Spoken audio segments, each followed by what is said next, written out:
Le profil de sol, c'est un très bon outil là, pour diagnostiquer rapidement, facilement aussi, à très peu de frais, l'état de notre profil de sol.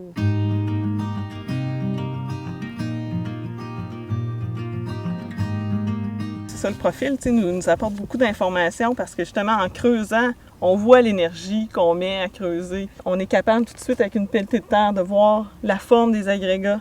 Après ça, on va manipuler, on va observer nos racines. Plus on en fait, bien, plus on va être capable de comparer différentes pratiques dans différents types de sols. Donc, plus on va en faire, plus les constats vont arriver rapidement, puis plus on va être capable de faire une bonne recommandation. C'est sûr qu'un sol sableux, un sol argileux, on ne peut pas les comparer ensemble, puis on va les traiter aussi de façon différente également. Donc, c'est important, dans un premier temps, de comparer des sols semblables ensemble. C'est sûr que là, après ça, on va être capable de voir s'il y a des pratiques qui semblent bien fonctionner dans certains types de sols, puis peut-être qu'il y a certaines pratiques qui ne fonctionneront pas du tout. C'est également le cas pour le choix des cultures aussi, et le choix des cultures de couverture, également des engrais verts, tout ça.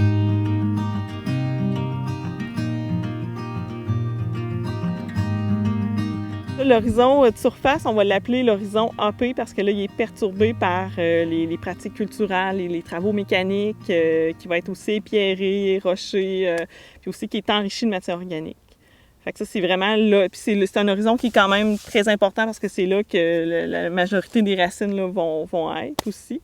L'horizon B, c'est l'horizon qui est vraiment diagnostique un peu du régime hydrique de notre sol. Fait que c'est là qu'on va avoir beaucoup d'indices qui va nous permettre de comprendre notre sol, de comprendre son évolution, puis d'être capable aussi on va voir ses forces, ses faiblesses, puis là, à partir de là, bien, on va adapter nos pratiques à ça. On va le nettoyer comme ça, de haut en bas. Puis là, on va voir là, des changements au niveau des couleurs. C'est vraiment la couleur. L'horizon de surface, bien, vu qu'elle est enrichie de matière organique, elle va être un petit peu plus foncée, un petit peu plus de couleur là, brun foncé, comme c'est ici.